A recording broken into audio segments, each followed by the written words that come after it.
team every year. You're going to have those chances that are against you. You just have to hope that team, or that pairing rather, is going to be able to hold up for that zone time.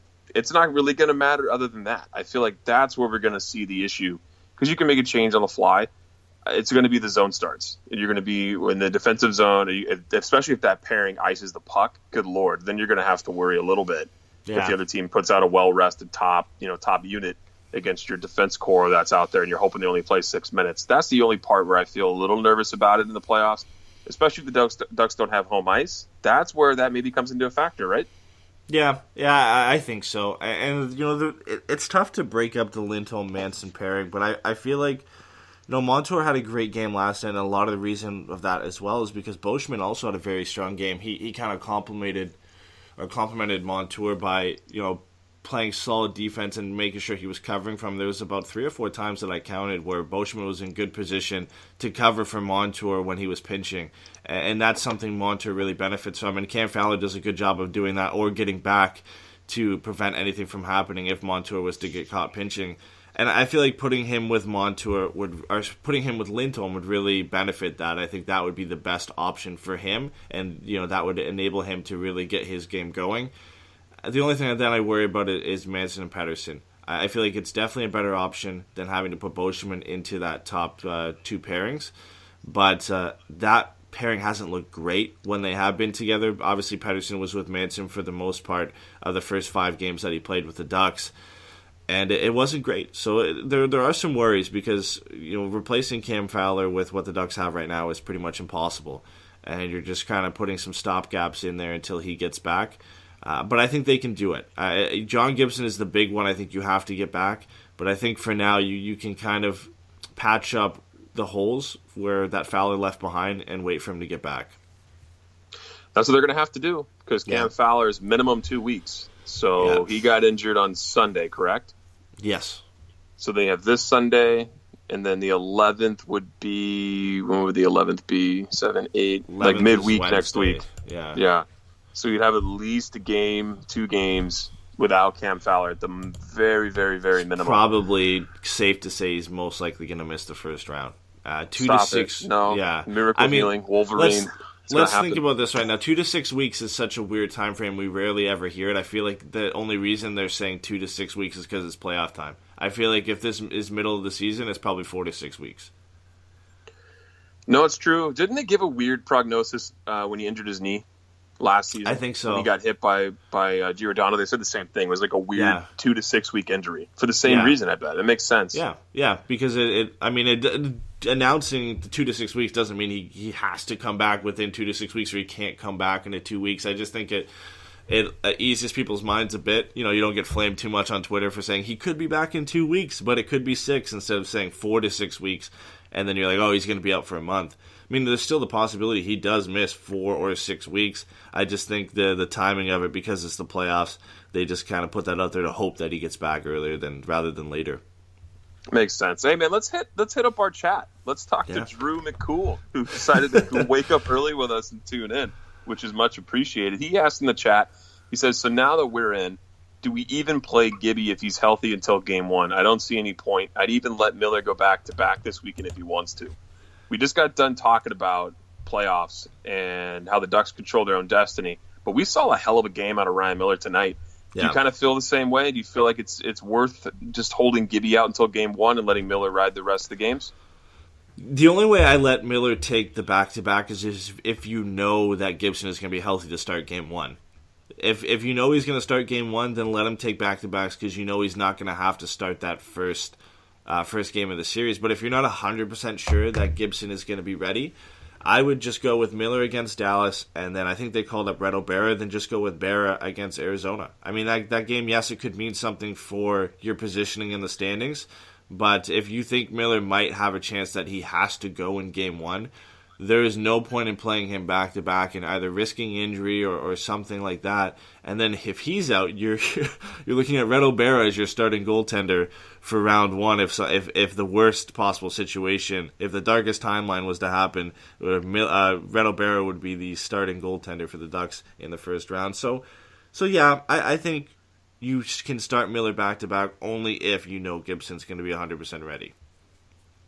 Yeah, no, that makes sense. I didn't even think about it that way. It's like, yeah, if he's going to be ready on Wednesday, then you okay, fine. But it's going to be interesting. I mean, Randy Carlisle, after getting this game out of him with Ryan Miller in the net tonight, I feel like he's going to give him that start. Unless Gibby's all of a sudden better, he's going to get the start on Friday. I mean, do you think it even matters in where the Ducks are in the standings at that point going into Saturday? Do you think that RC is even going to look at that, or do you think he's just going to focus on his goaltending health? It's tough because I feel like if they have a chance to fall and play Vegas, then you might have to look at that and say you'll want to start the better goaltender in Ryan Miller if that's the case, even on a back-to-back, because I don't think they want to fall down and play Vegas. I think everybody knows they have a better chance against San Jose and LA than they do against the Knights. So I feel like that's the only situation that you might see that where he's not worrying about goaltender health and he's saying, well, these matchups and in this matchup, especially against Arizona, is going to be important for our standings, and we got to take a risk here. But it's going to be tough. You never know with RC and what he's going to do, and whether he's going to either choose the route to go with the goalie that he thinks is going to get him the win, or to focus on health this late in the season if you don't know that Gibson's going to be 100% ready. All right, let's get to our other question we have here. Yeah, so we had Chase on Twitter last night. He said if the Ducks make a move in the offseason to get that first line left wing, does that mean Perry is designated to the third line? Yes. For me, that's yes. If you're going to go out and make a move and get a guy, fill in a spot, and he's a first-line guy, you got to bump him off. Sorry. I mean, that's what we've been itching for forever, is to get that first-line winger. So if that happens, you got to bump Perry to the third line. Raquel doesn't deserve anything less than first line right now. And obviously Getzlaf is, the heart of the offense, and he's going to keep staying up on that top line. There's no way you're going to move the captain off there. No, and I think, we've talked about multiple times that the top nine is kind of solidified next year, and the only guy who could really maybe move off is Nick Ritchie. You could probably see him get pushed down to the fourth line. And in all honesty, I mean, there's three guys who are top prospects in the Ducks system that are done junior, done college, and have a chance to either play for the Ducks or play for the Gulls next year in Max Jones, Sam Steele, and Troy Terry. But I feel like you can just let them marinate in the American Hockey League to start next year, and I feel like that would be better for this team. I think getting Troy Terry some games in the AHL, just getting a feel for professional hockey, I feel like would be better for his development. Obviously, he's been kind of sitting on the sidelines for the past few games for the Ducks. I would really like to see him get sent down to San Diego if he's not going to play. And then for Max Jones and Sam Steele, I feel like they're not necessarily ready to go at the start of next season, or at least ready to take anybody's spot who's currently in the lineup. So if they were to go out and get, say, a patch ready, then yeah, I think putting Perry with Henrique and Kasha could work, and we saw it at brief times this year where it's looked pretty good. That Kessler line is probably going to stay together.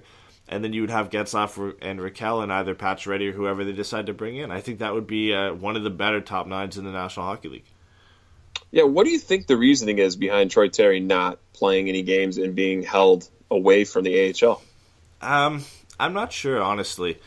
Maybe just to get the experience and kind of get the idea of what a day in the National Hockey League is like.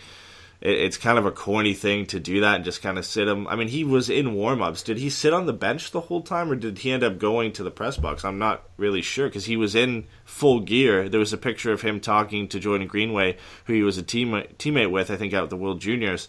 During warm-ups, Greenway obviously played the entire game for Minnesota, and Troy Terry either sat on the bench or was in the press box. So it's weird. I don't know, maybe just to get the experience, but I feel like it'd be better served to him playing with the Gulls right now, at least playing some hockey. But maybe they decide to bring him back now that they've clinched. I feel like that's probably a likely option. Get him a couple more games before the season's over. It's not like you're going. We were talking about Miller and Barron deciding who to play there. Well, I think that has more bearing on the Ducks' success than throwing in Troy Terry over a guy like JT Brown or Jason Chimera, and maybe bumping Ritchie down to the fourth line. So it'll be really, really interesting to see what they do for this next game. If he sits out for the next one, I'll have no idea what they're thinking. Right now, you can chalk it up to these were three very important games for the Ducks in the standings, and maybe they didn't want to throw a kid into the fire.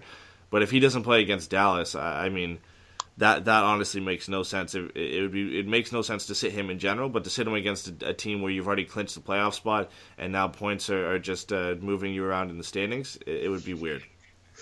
Do you feel like Troy Terry's good enough to replace Captain Canada? Or do you feel like, you didn't mention him. I know he was scratched tonight. So is Troy Terry not worthy enough to take his spot? Is it because he's American that Randy Carlyle's been holding him from the lineup? I'm just curious. I just wanted a Canadian take on this. I definitely think Troy Terry is better than Chris Kelly. As much as I obviously love Captain Canada and his contributions to Team Canada at the Olympics, I think Troy Terry is definitely should be in the lineup over Chris Kelly, and arguably should be in the lineup over Jason Schmer and maybe even JT Brown, who I love to see Brown back in the lineup because I think he was undeservedly out of the lineup for Chris Kelly for a long period of time. But I think Troy Terry adds more, and I would just want to see more of what he can do. I mean, we saw such a small sample size, and I think it was just over 12 minutes he played in the game against Vancouver, and he looked pretty good. And it's just kind of unfortunate that we haven't seen more of him, because I get it. I mean, the Ducks had 3 extremely important games where they ended up playing LA, picking up huge points. They played Colorado, picked up points on them, and then they get clinched last night. But the real question is if he's going to be in this game against Dallas or not. Yeah, it'll be interesting. It's just going to be if JT Brown plays or not, apparently. Yeah, and there's a thing, too, where people were saying that, I mean, it's still out there that he had some sort of injury. I mean, if you look at, right now, it just says undisclosed injury day to day. So that could also be the case why he's out, and I know we didn't really hear much, just that he had picked up a small injury in that game against Vancouver, and that he was considered day-to-day, and that's why he missed the LA game. But then all of a sudden, he's also out for these next 2 games, and there's been no explanation whether it's been an injury or that he's just been sitting. And obviously, he was dressed for the game against Minnesota. He was out for warm-ups and didn't play. So it'd be weird to think it was an injury at that point. It was the Biega hit, right? It's got to be something happened on that hit. Yeah. He got cleaned out in the corner. But yeah, people live on Twitter last night saying, Troy Terry, where the hell is he? Why is he scratched? Why is he at least not in the AHL playing? But yeah, we're not the only ones that are talking about that for sure. It's across the fan base. Everybody wants to see this guy that they saw play World Juniors last year, and then they saw in the Olympics this year if they stayed up late to watch those games. He's a highly touted prospect. There was a lot of expectation here. And to not see him at all and then burn the entry-level year of his contract, right? That's how it's working. So what's the hell's the idea behind that? I don't know. It's strange. I really feel like Randy Carlyle maybe just doesn't trust his young guys going into big games. So now that the Ducks have clinched, we'll see. Maybe he plays on Friday, or maybe he plays Saturday. Only 2 games left in this season. But, I mean, I feel like if he's healthy, he should be playing either on Anaheim or with the Gulls. Yeah, it's he has to play these next 2 games to.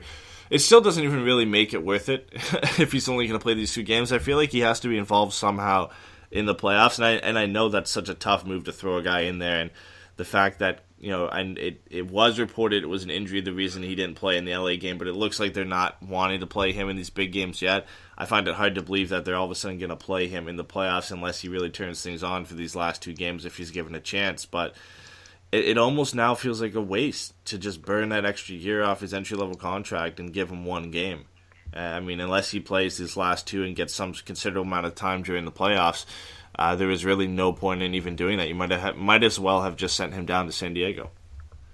Yeah, no, that's very true, man. Do we got anything else on this that you want to bring up here, or do you want to put a nice bow on this early morning show? Yeah, I think we can put up a bow. I mean, unfortunately... we still, to be fair, we got some questions still, which is impressive. Some people, and I mean Drew coming out to the chat early in the morning. I'm not sure which coast Drew is on, but if he's on the West Coast, huge props to him for getting up at what's now 6:30 in the morning and giving our show a listen. Even if you're on the East Coast and like I am, and it's 9:30 here, it's still pretty early. So anybody who tuned in live, thank you for coming out. I'm sorry for it being a little bit early. We had some previous engagements that we couldn't get around, but we'll be back hopefully on regular schedule for the next one, or at least for the one I think against Dallas. You said, right? Yeah, Friday we'll be good to go. I'll be at that game, but I'll be heading straight home after that, so we'll get started And Drew just commented he's in Texas. So Central Time, man. Still early, 8:30 in the morning, I believe. So Yep. So yeah, that's